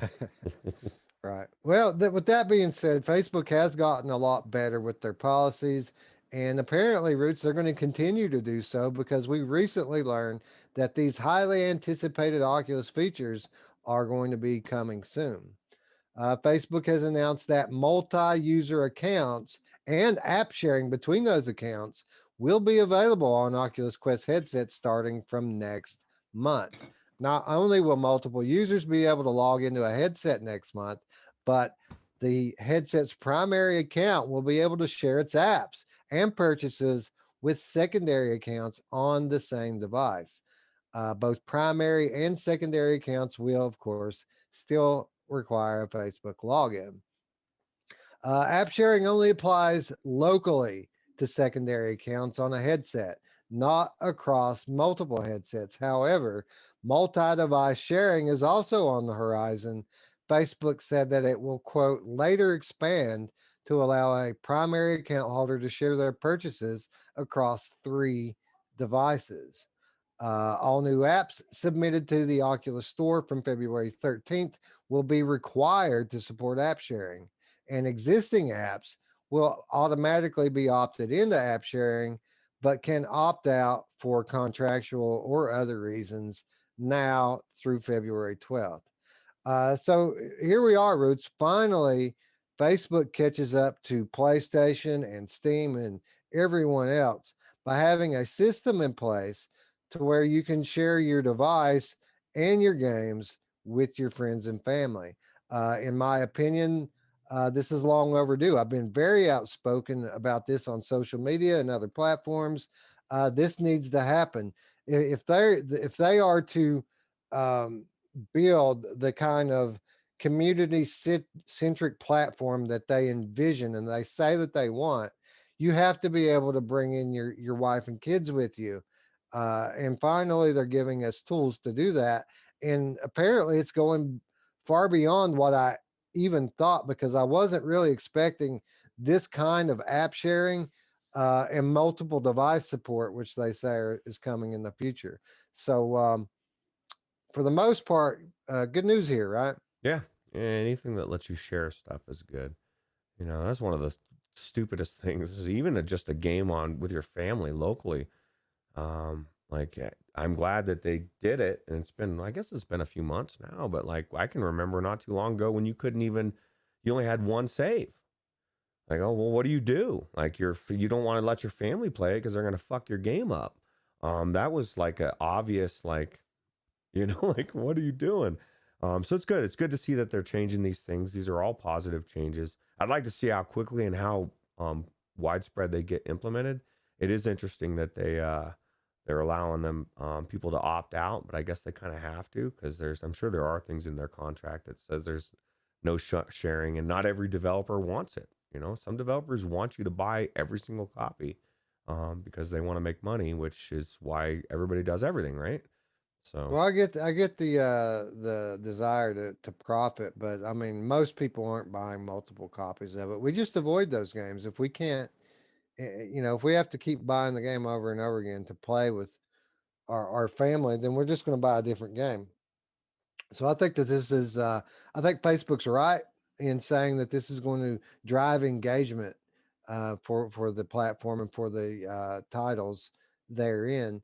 And I think that this is going to be a good thing overall for developers as well as Facebook. A I think you're couple of limitations. I'm sorry, go I was ahead. just gonna say, I still think you're gonna have to buy multiple copies to play with your family. I think you could share it, but I don't think you're gonna be able to share and play together. You'd have to do one person plays at a time, just like Steam, where if somebody's logged in, you're gonna not gonna be able to play. So if you wanted to play, say, Arizona Sunshine, you're still gonna have to own two copies to play together. That's my I don't guess, know. anyway. I mean, at first, yeah, but after they enabled this multi-device sharing thing with up to three devices, I'm not so sure because I feel like uh, this is specifically one of the reasons that they're implementing it is so consumers don't have to do that because we're not going to. Most people don't do that. I won't. I know I won't because I mean before, in our many years of gaming, you buy one copy, everybody plays it. That's kind of the way it goes, and whether it be one player or two, you still just need the one game. And I feel like most of us are still kind of locked into that mindset. The good thing about it, the saving grace has been that VR apps have been relatively inexpensive. So even if you were to buy multiple copies, it's not going to break your bank. Well, see, I don't know. I guess it just depends on which model, because that's more of a PlayStation model. What you're describing, Steam is, like I said, if I want to log into Wes's game, Wes has to be off of it, and then if I can play it together, if I want to play the game, as soon as he logs out, I can play. Or if I am playing and you log in, it bumps me out. I would That would be my bet. I mean, I want what you're saying to be the way it is, but I don't think Oculus is going to give away that money. But I mean, maybe some, I think it'll be the developers, I guess, because it would be nice if you could play, if you were like maybe a family, they could tell that it was on one account, like you own three different headsets.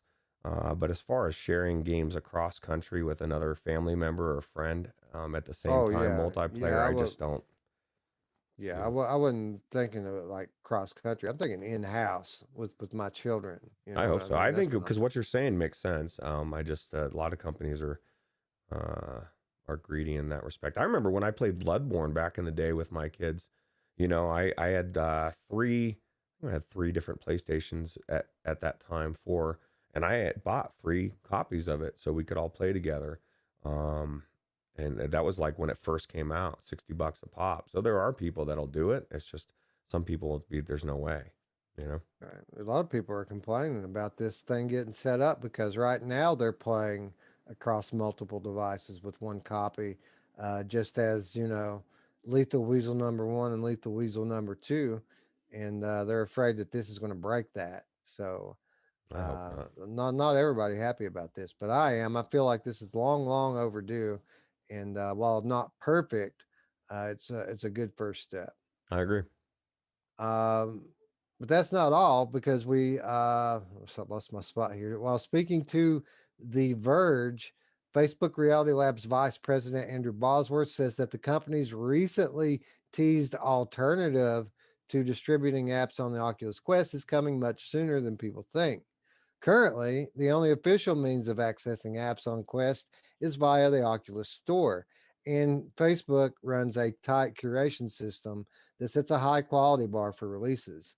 The policy has proved controversial, with many VR developers having their apps turned away from the store. But developers can still release on Quest via side loading, which requires users to opt in via Quest settings. So here we have Bosworth uh, saying that not only is all of this family stuff getting ready to drop, but so is their alternative to SideQuest, which again, while the family stuff is good news for the end user, this is good news for the developer, which means people like To the Top, people like Touring Carts, all of these developers are now going to have an alternative and a way to sell their game without people having to develop or start a developer account and go through all these hoops on their PC to install games on their standalone device. I think this is good news not only for consumers but good news for developers as well, and a welcome and again overdue change. Absolutely, because we've said it before. Not everybody owns a PC. So, oh, you can do all this extra stuff. Oh shit, I don't have a PC. I can't do side quest. And whether people believe it or not, there's people that are afraid to do it. Like they're afraid they're going to break it. They're going to do something weird with their contractually. They're, it's, I could get a virus, like all the things that people think that really aren't a viable reason to not do it because it doesn't exist. I haven't heard anybody getting viruses from it, but there are people out there that just won't do it because it's outside the norm. It's not in the store. It's not something that I can log right into and buy through. And so they'll completely avoid side quest completely. And especially with a developer mode, I'm not a developer. You want me to make a developer account? Like all of it sounds weird if you're not willing to just do what you need to do to make it work. So. Yeah, and the crazy thing is it's simplified now. Like when I started side loading, it wasn't with side quest. It was you had to like go in and install all these ADB commands and stuff on your PC, and it was really technical. Um, the what you had to do to be able to do this. So now, side quest makes it a lot easier, but still it's unattainable for the common average quest user to be able to do this to access these apps. So the fact that Oculus is going to, kind of break down that wall a little bit is only a good thing. Yeah, I agree. Time beginning to become shorter and shorter. So, Roots, what I think we're going to do here, we're going to skip the thing on big screen and the thing on the Sony concert and move straight into some game talk. Because as Body was asking in the chat earlier, Tetris Effect Connected does indeed now support VR. Kinda. Tetris Effect Connected is now officially playable in VR on PC right now if you own the game on the Microsoft platform. The Connected update features 5 all new multiplayer modes, adding challenge and replayability to one of VR's best titles to date. The game supports both the Steam VR and Oculus VR API for HTC Vive and Oculus Rift. In addition, the game supports both Vive and Oculus VR motion controllers, but using a standard gamepad is recommended for the best gameplay experience. Roots, we were excited when we heard about the all of the connected updates that were coming to an already amazing game in Tetris Effect, only to be immediately deflated when we were told that these updates would not be coming to VR until next summer. Well, surprise, surprise, on Christmas Day, they implemented VR support for the existing user base that own this game on Microsoft. So while the bad news is most of us don't own the game on Microsoft, the good news is that this is a Game Pass title. So anybody that wants to experience the connected update for Tetris Effect before our copies get updated in the summertime, can do so by just getting a trial version of Game Pass and checking it out. I think you're setting yourself up for failure if you do that. And I'll tell you why, because you're going to be playing against all flatties mostly. And I think they probably have a little bit of an advantage. And maybe it's not. Maybe you have a total advantage in VR. But I want to play with all the VR people, and they're not coming until summer, Wes. But that's really cool. Well, it's funny because you said, who bought this? Nobody bought this on Microsoft Store that's a VR player because it didn't have support for it. So a very minimal amount of people going into VR right now in this update. Well, I got to think though that it's going to be an increasing number because Tetris Effect Connected not the only VR game on Microsoft Game Pass. We also have Microsoft Flight Center 2020, and we got some news recently that MFS 2020 is not done with its VR iteration, as motion controller support is indeed in the works. In an article with Eurogamer, Microsoft Flight Simulator head Jorg Newman speaks about their upcoming plan for Microsoft Flight Simulator. The article centers mostly on VR, as well as upcoming port to the Xbox console. In the article, Eurogamer notes that the VR implementation, which was added late last year, is going to see continued improvement in terms of the support. Specifically, performance optimization to get the game running better, as well as support for VR motion controllers. So here we have Microsoft Flight Sim 2020, which is selling headsets. This is bringing a whole new crowd of people into VR. And if they're playing this game on Game Pass, well, here's some headsets we can play Tetris with, right? That's true. Yeah, it does kind of bring some people into it as well. And it's kind of exciting. I want motion control support. I haven't tried it in VR yet. Have you? I'm assuming you have not, but No, I've kind of been delaying it because not only is the performance super spotty, but most people are like saying the only way that you can really really play it the way it's meant to be played is with a keyboard and mouse, which I don't mm, do, especially in VR. I'm not going to do that. So I decided to wait to see if the support would maybe get a little bit better. Maybe they would optimize it a little bit better. Maybe they would support motion controllers. And there here you we go. have the news that's verifying just that. I'm not going to buy the game. I am going to do the Game Pass trial to play it. So this completely validates my decision to wait. I want the game to be as good as it can be before I start my trial, and it looks like that's going to be the case in the very near future.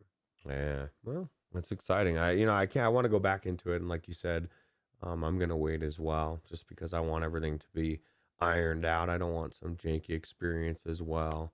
I already do own it, so I just kind of have to wait. That's exciting. It's exciting that we are getting motion control um, support, and I'm with you, Wes.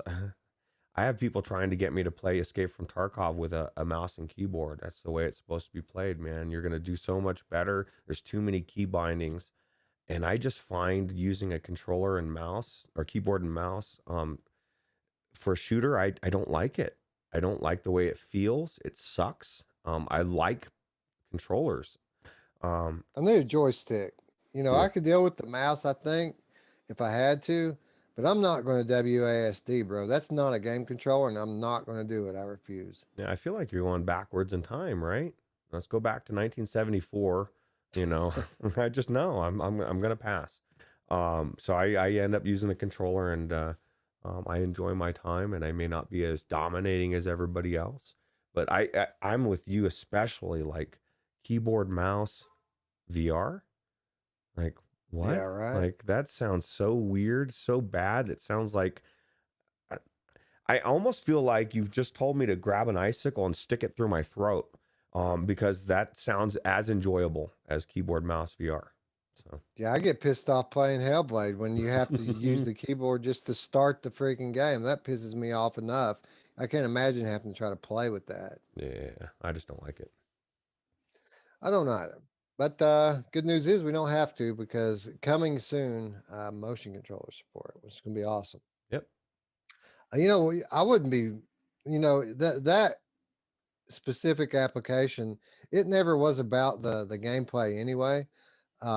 Is there like a passenger mode where you can just put the thing into autopilot and enjoy the ride? Because really, it's all about the visuals for me. I just want to fly and get that sensation You can as we soar through the clouds. you can turn automatic or autopilot on, and then there's also like a adjustment that I found with my HOTAS where you can kind of just adjust it a little bit and it evens it out to where it just will fly straight.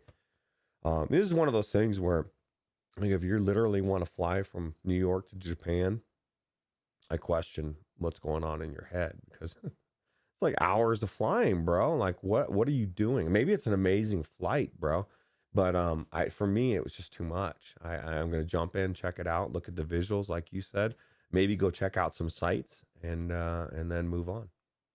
Maybe, hopefully, there's like a time lapse mode where you don't have to like if you want to go check out the pyramids, you don't have to like sit through a 10-hour flight to get there. It's just to check it out. Hopefully, Well, it'll let you like zoom to it. no, you can literally start. I think you can start wherever you want. So you would just start from that area and just kind of fly around. Now you might have to fly a little bit if there's not an airport near it. I don't know that there is any way to teleport or fast travel or anything. I mean, I think it's the real time because it's a simulator, right?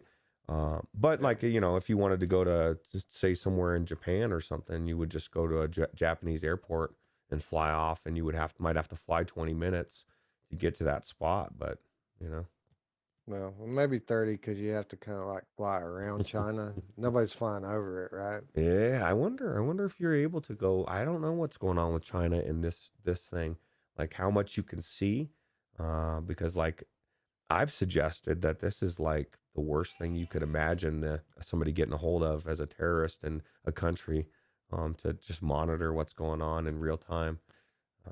So Yeah, that is true. It can be a useful tool, I got to imagine. Anyway, moving on, as my alarm goes off, let's talk a little bit about System Shock 2. Last year, Night Dive Studios revealed that work had begun on remastering 1999 classic System Shock 2. Now the team has teased VR support for System Shock 2 Enhanced Edition.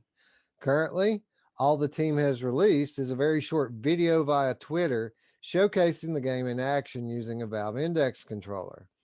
The System Shock series is one of the most revered titles of the era, praised for its mixture of role playing and storytelling elements. Originally developed by Irrational Games, who went on to create the Bioshock franchise, System Shock 2 is a sci fi horror set on a derelict starship, Von Braun. The crew have become infected monsters roaming the hallways, and whilst trying to survive, you're constantly being taunted by a rogue AI known as Shodan. As little as has been heard of the title since the 2019 announcement, it's unclear how far development is and whether VR support will come bundled on day one. Roots, this is exciting, not only for the PC gamers of old, but for people such as myself who are big fans of Bioshock. Because as many people know already, System Shock 2 is kind of the predecessor to Bioshock. And, it was created by the same creators and has very much the same vibe going on there. Very similar gameplay, a lot of the same um, a lot of the same game elements, if you will, in this. So to see not only that it's being remastered for the new generation, but that it's going to include VR support, very exciting. And while I don't have a nostalgic connection to this game like many other PC gamers do, my excitement level still through the roof for this one. yeah, I never even heard of this series game, any of it. So it's just kind of exciting. I like remasters. I like stuff being brought into VR. This is remastered, right? I think that's what you said, but I kind of tuned that out, I guess. Either way, it looks like a cool game, and I'm psyched to see it. Yeah, chat helped me out. There was another game that reportedly was like an evolution of System Shock 2. Obviously, Bioshock was kind of the spiritual successor, but there was another series that took very heavy influence from System Shock, and I just can't place it right now. So help me out there with that, chat. Mm. But yeah, I'm the same. I really wasn't aware of this game, as I'm not I don't really have much of a history with PC gaming, but I have learned of this game and its very rich history since I came into VR. And it was kind of one of those unicorns like Half-Life VR. People kind of always wanted to see this in VR, and now we're getting it. Deus Ex, thank you, person. Deus Ex also takes a lot of inspiration from this as well. It's another popular game, Mm. um, that people credit System Shock 2 as kind of being the roots of it. Roots. I like roots. Do you know what's funny is I'm watching this and it's making me think about that Doom 3 mod because it's like retro and it has kind of that same look feel like of running around. I'm gonna be checking that out today. I'm excited. I've heard good things about that mod. Yeah, dude, it hooked me pretty hard. Like I have a hard time like stopping when I start playing that one. Like Mm. I haven't played it less than 2 hours in a session Ooh, yet. Like every time I turn it on, I just keep going and all right, just one more section and then I just keep going. that's Uh, Wes's so rec room. uh, right. Mm. So tune in tomorrow for our extended thoughts on the Doom 3 mod for Oculus Quest. That is At least one of the games we're going to be talking about. I don't know if we're doing one or two tomorrow, but that's for sure going to be one of them because that's pretty much all I've been playing. Anyway, one more piece of gaming news before we bounce out. Pavlov receives a huge World War II update. In early access since 2017, Bankrupt Games Pavlov VR has just received its largest update to date. The version 24 update centers around World War II maps, guns, and tanks. 18 period guns have been added to the roster from both Allied and Axis forces. Alongside all the new weapons, player outfits now suit the era so that you can look the part. There are also new maps and improved maps to enjoy. In fact, both Bridge and Data Center have been reworked to look better than ever with enhanced lighting and new props. For the first time ever, vehicles have appeared in Pavlov, and these World War II monsters are designed around team-based gameplay, each tank requiring a crew of 3 to operate. Players can be either a driver, a gunner, or a commander. The introduction of tanks means Bankrupt Games has created a 20-player 10 versus 10 game mode called Tank TDM. In addition to all of that, a new character class has been introduced, which can repair tanks with a blowtorch ability. Pavlov, of course, available on the Steam VR platform, retailing at $25. Roots. When I first came into PCVR, and I bought my first little slate of games, I wanted a shooter. And the one, I kind of polled PCVR players, what should I get? Which shooter, if I only bought one, which should I get? And people repeatedly told me Pavlov. Pavlov's the one you want. And so I picked it up. Upon playing it, though, I wasn't overly impressed with it. I kind of felt like it was a bit indie at the time. But looking at footage of Pavlov in its current state, it's obvious that this game has come a long way. And I think it might finally be time for me to give it another look. What do you think? Yeah, absolutely. Well, and the thing about Pavlov, at least for a long time, that was so appealing was the player base and the cost. It was $10 for a long time. Yeah, that's what I paid for it. Yeah, and so $10. it was like a no-brainer. And then you had contractors come out, and you had like all sorts of different games coming out that like each one was a little bit better than Pavlov. And you started getting to the point, especially with some of them, the maps were so amazing that Pavlov just for me fell off the map. I just stopped going to it. But like you said, watching this video, the footage, I'm blown away with not only the way it looks, even just that opening screen looked amazing. It used to be a generic room you would start in, and you didn't know what the hell was going on. So I'm kind of glad that they haven't given up, that the developers have really been working on this game, and I can't wait to get back into it. And it kind of makes me want to play. What was that one? There's the one that's 32 versus 32. Yeah, Honor and Duty. Yeah. Well, no, is it Honor and Duty? Well, I got that one, but there's also another one that was either way, there was a lot of war dust, and it had, but that one has a lot of vehicles in it. Like you get to fly different vehicles, and it was different. And this kind of looks like maybe this is going to be kind of like it, and it makes me want to go back into War Dust, to be honest, because I forgot how good that game was, for me anyway. And I'm really looking forward to this update for sure. Yeah, 3-man gameplay, required to operate one of these tanks, which I think is awesome. It adds a degree of realism. And what really surprises me and really is commendable, in my opinion, is the fact that this is even coming at all. Pavlov came to Oculus Quest in beta form last year, and everybody thinks the same thing collectively, right? Oh, great.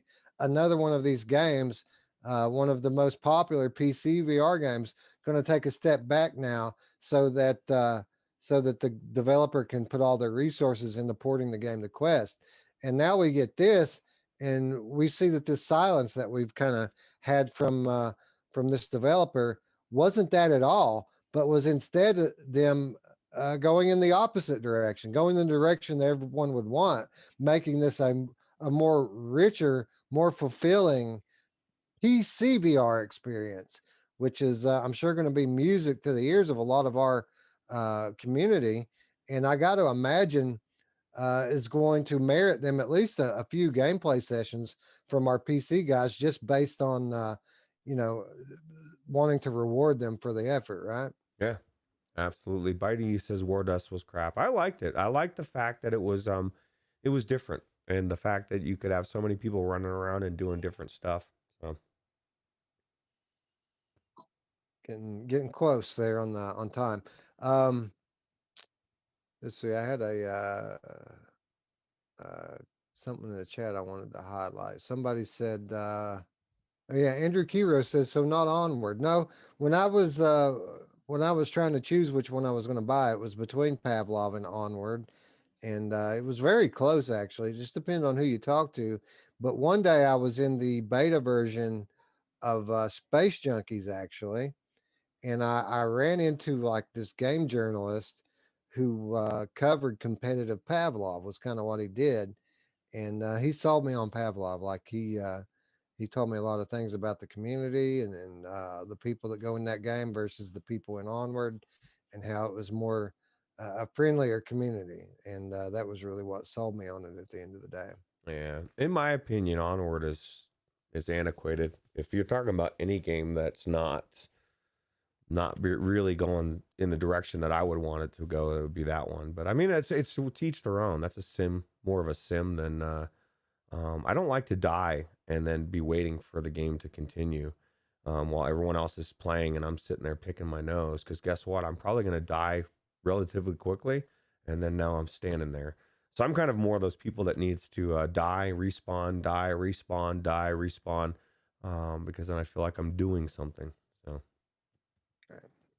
All right. Well, the time has come for me to go to work, and that means we're going to wrap up this show. But before we do so, we're going to hit our weekly reminders. First of all, our reminder of what is coming out this week, which isn't much, except for one game. But Roots, what a game it is! As Hitman 3 finally coming to PlayStation VR from IO Interactive on January 21st. Roots, long awaited, heavily anticipated AAA VR game for the PlayStation VR community. Kind of feels good for those guys, right? They've been waiting for a while to Yeah. have a good one. Now they have something that they can point to and say, see, PSVR is not dead. We've got Hitman. You picking it up? Absolutely. I'm going to pre order it tonight, Nice. probably. Nice. I've just been kind of wrestling with whether or not I want to get the deluxe version or the standard. I think I'm going to go with the standard though. I mean, the standard's $60, so you can imagine what the deluxe is going to cost. Yeah, deluxe is expensive, bro. Yeah, absolutely.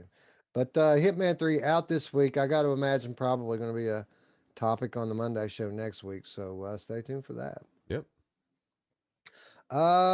And now comes the time where we remind all of you to please join us in supporting the developers by wishlisting a game.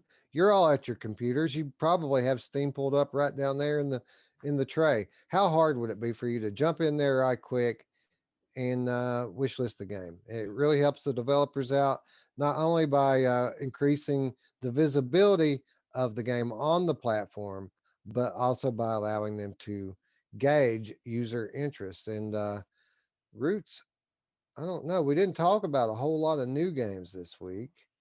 What do you think? What should we wish list? Oh, I know what I'm going to wish list.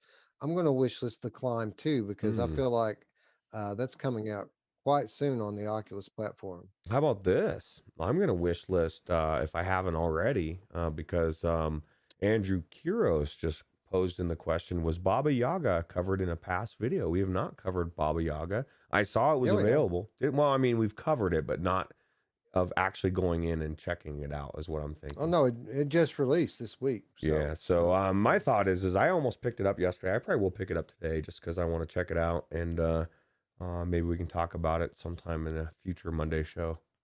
How about tomorrow? Hey, that's a really good future Monday show. Yeah, it sounds good to me. So We Andrew need a second. Kiros.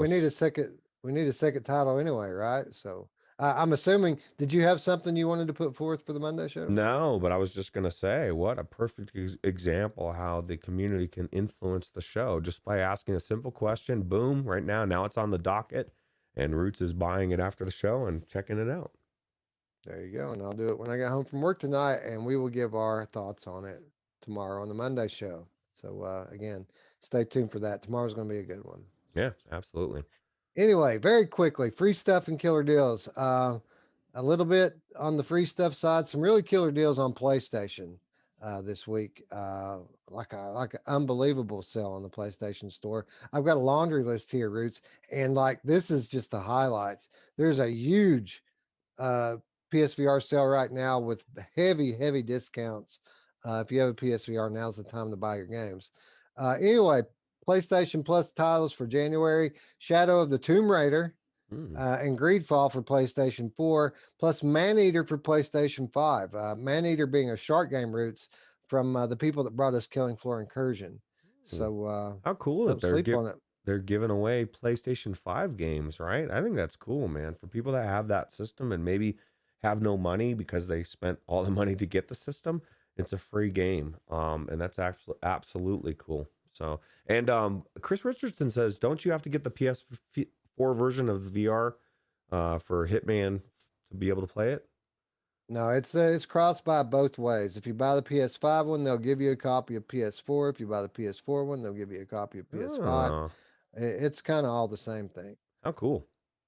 Yep. PSVR sale. Dude, big time. Half off Dreams, $20. Vader Immortal, also $20. Wow. The Walking Dead Saints and Sinners, our game of the year and the best game on PlayStation platform, $24. Five Nights at Freddy's half off at $15.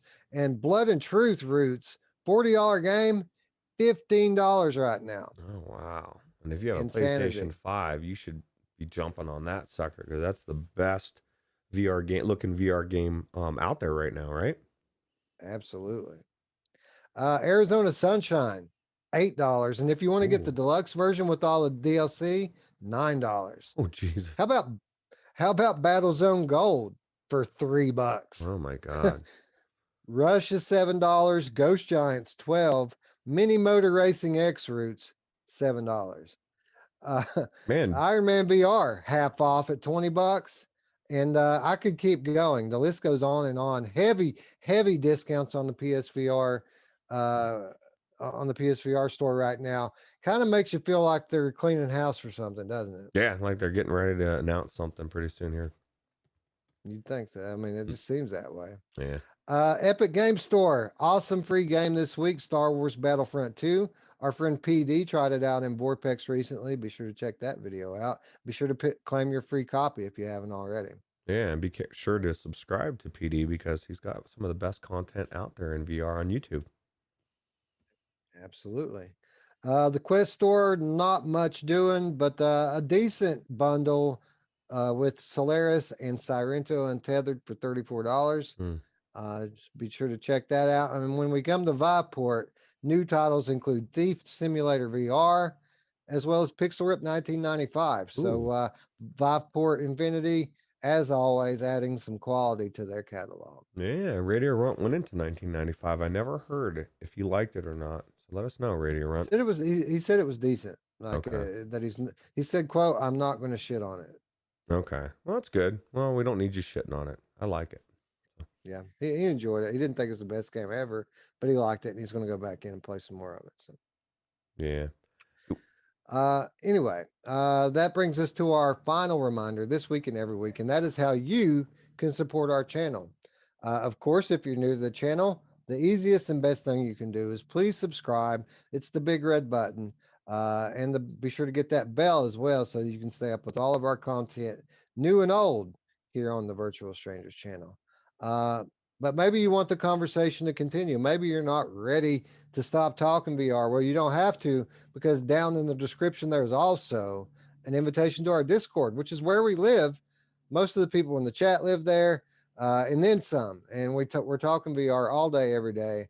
Be sure to check us out. Hit us up on the Discord if you haven't already. And then for those of you who want to do a little something extra, you can do so by supporting us on Patreon, where for as little as $3 per month, you can gain access to our weekly show notes, as well as the occasional and always awesome money show. And Roots, I know I say it every week, it's about time for us to do one of those, right? It's been a Yeah, little while. you have been saying that for a while, and I've been saying that too. Just coordination. But yeah, I agree. I want to get into some money show conversation, and we got some cool things lined up. So Absolutely. Anyway, with that said, friends, we'd like to thank you all for watching, and for Roots, I'm Wes. We'll see you tomorrow. Bye now. take it easy.